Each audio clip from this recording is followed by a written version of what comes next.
మొన్న నేను 2 వీడియోలు చేసిన గేమ్ చేంజర్ సినిమా మీద. ట్రైలర్ మీద చేసిన ట్రైలర్ రివ్యూ ఒకటి చేసిన. ఎట్ ద సేమ్ టైం మన శంకర్ భయ్య ఏదైతే ఆయన మీద ఒక కాంట్రవర్సీ వ్యవహారం ఉందో ఆ కాంట్రవర్సీ వ్యవహారం కూడా నేను క్లియర్గా మెన్షన్ చేసి చెప్పిన. పిచ్చిల అంజోడుకులు దిమాగ్ లేని నా కొడుకులు, సినిమా గురించి మినిమం తెలియని నా కొడుకులు కూడా ఆ మొన్న రెండో వీడియో అంటే నేను ఏదైతే ఒక వెబ్ సిరీస్ కంటెంట్ కింద కొన్ని సంవత్సరాల కింద తీసిన వెబ్ సిరీస్ ఏదైతే 4 ముక్కలు ఉన్న పార్ట్ని కంబైన్ చేసి వీడియో పెట్టినో దాని బిఫోర్ వీడియో శంకర్ గారి గురించి అండ్ గేమ్ చేంజర్ ట్రైలర్ గురించి రివ్యూ పెట్టిన.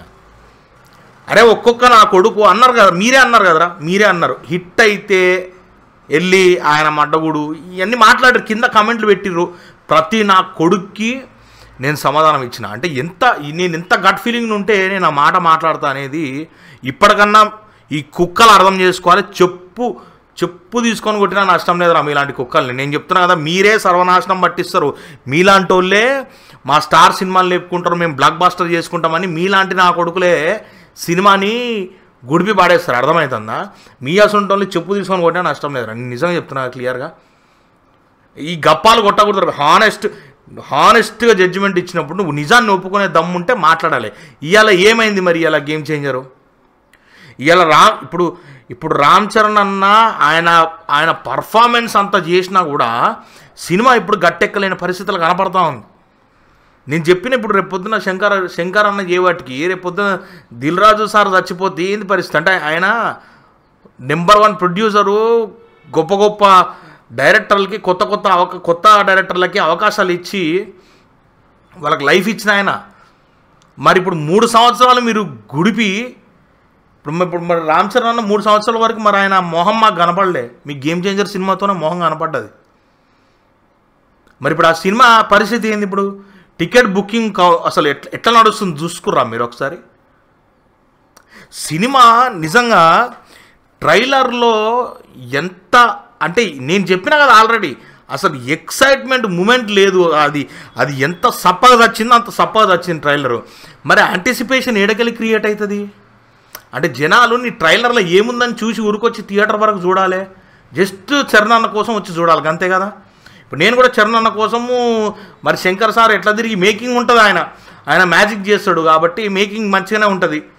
మరి ఇప్పుడు గేమ్ చేంజర్ సినిమాలో మేకింగ్ తప్ప అంటే దిల్ రాజు సార్ పెట్టిన రూపాయి పావాల అర్ధన పావాల రూపాయి అన్ని పైసలన్నీ స్క్రీన్ మీద మాకు కనపడతాను, కానీ కదెట్ బాయే. మరి ఏంది అంటే కార్తిక్ సుబ్బరాజు గారి దగ్గర కథ తీసుకున్నా తెలిసి శంకర్ సార్ మీరు అడిగిన తర్వాత మరి ఆయన కథ ప్రిపేర్ చేసి ఇచ్చిండే. అంటే మీకు ఇటువంటి బాగుంటాయి కదా, మీరు ఇటువంటి లెక్కల్లో చేస్తారు కదా, సో మీరు ఏమైనా కథ బ్యాక్ డ్రాప్ చెప్తే ఆయన మీకు కథ రాసి ఇచ్చి అప్పటికప్పుడు రాసి ఏదో తుత్తరపుతర చేసి మీ మొహాన కొట్టినట్టు అనిపిస్తుంది నాకు. నిజంగా చెప్తున్నా, అసలు రామ్ చరణ్ అన్న గేమ్ చేంజర్ అనే సినిమా ఎందుకు చేయాల్సి వచ్చింది అనేది అర్థం కావట్లేదు నాకు, ఇప్పటికీ అర్థం కావట్లేదు. ఆ కథలో కొత్తదనం లేదు తెలుసు. ఇప్పుడు నాకైతే ఒక శివాజీ ఒకే ఒక్కడు ఈయన సినిమాలే రీమిక్స్లు కొట్టి అడిదిటి ఇడిదటి చేసి పెట్టేసినట్టుంది. నిజంగా చెప్తున్నా కదా, గేమ్ చేంజర్ సినిమాలో నాకు ఏదన్నా ఒక సెగ్మెంట్ అంటున్నా, నేను సినిమా కూడా అంటాను, నేను ఒక సెగ్మెంట్ ఏదైనా బాగుందంటే ఆ ఫ్లాష్ బ్యాక్ మోడ్లో కొంచెం మన చరణ్ అన్నకు నత్తి ఉంటే అది పోవడానికి ఒక పాటలో ఒక ప్రయత్నం జరుగుతూ ఉంటుంది. అది చాలా ఎమోషనల్గా చాలా బ్రహ్మాండంగా తీశారు. నాకు చాలా బాగా అనిపించింది. నాకు నిజంగా కొద్దిసేపు ఆ ఫ్లాష్ బ్యాక్ మోడ్ ఏదైతే ఆ ఊరు క్రియేట్ చేసి చూపించారో అసలు ఆ కథ అంతా అలా పోయినా కూడా చరణ్ అన్న క్యారెక్టరైజేషన్ చూసుకుంటూ బ్రహ్మాండంగా ఎంజాయ్ చేసేటోళ్ళమే అనిపించింది నాకు. అసలు అది గేమ్ లాగానే ఉంది భయ్యా, గేమ్ చేంజర్ ఏం లేదు, గేమ్ ఓవర్ అంతా. ఈ పిల్లొచ్చి గద్దం దిగిపోయినట్టు ఉంటుంది ప్రతి దాంట్లో. ఇప్పుడు ఇది అయిపోయింది అంటారు, కొద్దిసేపటి ఇదేం లేదు గిదే అంటారు, ఇచ్చినట్టే ఇచ్చి లటక్కలు లాక్కున్నట్టు ఉంటుంది. అసలు గేమ్ చేంజ్ అని టైటిల్ ఎందుకు పెట్టిరో కూడా నాకు ఇప్పటికీ అర్థం కావట్లేదు. మరి ఏ రకంగా గేమ్ చేంజ్ మొత్తం గేమ్ అంతా ఏ లెవెల్లో చేంజ్ ఓవర్ చేసిరు అనేది కూడా నాకు అసలు ఏం నిజంగా అర్థం కావట్లేదు నాకు. రామ్ చరణ్ అన్న కాకుండా ఈ సినిమా వేరే ఇంకే ఆర్టిస్ట్ చేసినా ఓ మోస్తరుగా చూడడానికి ఓకే, సర్లే ఈయన వీళ్ళు చేసిన సినిమాలలో ఇది బెటరే అని ఫీల్ అయ్యేటోళ్ళం. కానీ రామ్ చరణ్ అన్నకు పడాల్సిన సినిమా కాదే మరి ఇది. చూడలేకపోయినా, సీరియస్గా చూడలేకపోయినా నేనైతే. అంటే తెలిసిందే, అంత ప్రిడిక్టబుల్, మొత్తం తెలిసిపోతుంది. ఇప్పుడు నేను ఏమంటానంటే, సరిపోదా శనివారం సినిమాలో మన నాని అన్న పక్కన ఎస్జే సూర్య గారు స్క్రీన్ మింగేస్తారని మీకు తెలుసు. ఆయన ఉన్నాడంటే ఆయన పర్ఫార్మెన్స్తో స్క్రీన్ మొత్తం మింగేస్తాడని మనకు తెలుసు. ఇప్పుడు రామ్ చరణ్ అన్న కూడా టగ్ ఆఫ్ వార్ ఇచ్చిండే పర్ఫార్మెన్స్ అనుకుందాం. మీరు సీన్లు మొత్తం మరి సూర్య గారికే ఉన్నాయి కదా. అసలు ఈ రామ్ చరణ్ 2 డైలాగులు వేస్తే వెనకకెళ్ళి సూర్య గారు ఒక 10 డైలాగులు వేస్తారు. డామినెన్స్ పర్ఫార్మెన్స్ మొత్తం. ఇప్పుడు కంపేర్ చేయొద్దు. పలానా సినిమా మొన్నే 1800 కోట్లు కొట్టింది, ఇలా మరి గ్లోబల్ స్టార్ రామ్ చరణ్ అన్న కూడా వచ్చి మినిమం కొడతారని మేము కూడా ఆశిస్తాం. మరి ఏం జరిగింది మరి అంటే ఇప్పుడు పలానా డైరెక్టర్ గొప్ప కాబట్టి, ఆ డైరెక్టర్ గొప్ప డైరెక్టర్ కాబట్టి అన్ని కోట్లు కొట్టగలిగింది, ఈ డైరెక్టర్ గొప్ప డైరెక్టర్ కాదని చెప్పా అందామా? మరి దీన్ని ఎలా డిసైడ్ చేయగలుగుతాం మనం? కథే కదండి. కొన్ని ఫార్ములాలు వేసుకొని కథని ప్రాపర్గా రాసుకొని, ఇప్పుడు నేను కంపేర్ చేసి వీడియో నేను బరాబర్ పుష్ప అండ్ గేమ్ చేంజర్ బరాబర్ కంపేర్ చేస్తా.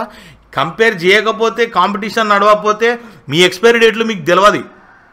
మీ ఎక్స్పైరీ డేట్లు మీకు తెలియదు అనుకో, గీసొంటియే సినిమా చేస్తారు. ఇవాళ కంప్లీట్గా గేమ్ చేంజర్ అనేది దిల్ రాజు సార్కి ఓ పెద్ద బొక్క. ఆ బొక్క ఇప్పుడు మరి సంక్రాంతికి వస్తున్నాం అనేది పూడుస్తా లేదా పక్కన పెడితే, సంక్రాంతికి వస్తున్నాం సినిమాకి డబ్బులు పెట్టినాయి, ముందు ఆ కలెక్షన్లు వచ్చేసేయాలి. మీదికెళ్ళి గేమ్ చేంజర్ పడే బొక్క కూడా ఫిల్ కావాలంటే కష్టమే అని చెప్పాలి క్లియర్గా. సంక్రాంతికి వస్తున్నాం పైసలు వచ్చేసినాయి అనుకోండి, దీనికైతే బొక్కనే కదా. ఇక అది ఎప్పుడు ఫీల్ అవుతుంది, దాని పరిస్థితి ఏందనేది ఆ దేవునికి తెలవాలి, దిల్ రాజు సార్కి తెలవాలి. ఇక్కడ క్లియర్గా మొన్న ఏదైతే నేను క్లియర్గా మాట్లాడినో అదే జరిగింది. ఇవాళ మొన్న పెట్టిన వీడియోకి కింద కామెంట్ చేసిన మొగనా కొడుకులు ఆడోళ్ళు ఎవ్వరుంటే వాళ్ళు, మీకు సిగ్గు శరం లజ్జ మానం మీ బతుకులకి ఒక హానెస్టీ ఏదన్నా ఉంటే, నేను చెప్పినా కదా రాబే, మీరు మాట్లాడారు హిట్ అయితే ఏంది రాబే పరిస్థితి. మరి ఇలా దాని పరిస్థితి మీరు తెలుసుకొని నేను క్లియర్గా కింద చెప్పిన. ఒకవేళ సినిమా అటు ఇటు అయితే మీరు వచ్చి నా కామెంట్ బాక్స్లో నాకు సారీ చెప్పి నా ఛానల్ సబ్స్క్రైబ్ చేసి చూడరు రాబే. మరి ఇలా హానెస్టీ ఉన్న మనుషులైతే, మనిషి జాతికి చెందిన వాళ్ళు అయితే మీరు సారీ చెప్పక్కర్లేదు, నా ఛానల్ సబ్స్క్రైబ్ చేసుకోండి. ఎందుకంటే మరి చెప్పింది జరిగింది. ఇలా చెప్పింది జరిగింది. చెప్పి నేను వారం రోజులు వారం పైన అయిపోతుంది. మరి చెప్పింది అలా జరిగింది కదా రిలీజ్ అయిన తర్వాత.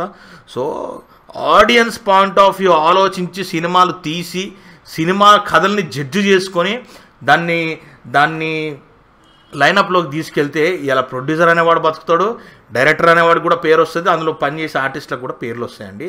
సో ఆ హీరోలు, ఇప్పుడు మనకు పెద్ద హీరోలు ఎవరైతే ఉన్నారో 3 సంవత్సరాలు మీరు ఒక సినిమాకి కేటాయిస్తున్నప్పుడు మినిమం ఆ కథలు ఎలా ఉన్నాయని మీరు అంచనా వేసుకోకుండా తీస్తే, ఇలాంటి వరస్ట్ సిచ్యువేషన్ వచ్చినప్పుడు 3 సంవత్సరాలు మీ ఫ్యాన్స్ కావచ్చు, మీ అభిమానులు అందరూ మిమ్మల్ని మిస్ అయిపోతారు. అంటే ఒక సంవత్సరంలో మీరు ఒక సినిమా తీస్తే మీ ఫ్యాన్స్కి చాలా బ్రహ్మాండంగా ఉంటుంది. అది ఏ సినిమా, ఏ పెద్ద స్టార్ అయినా సరే, ఎవరైనా సరే.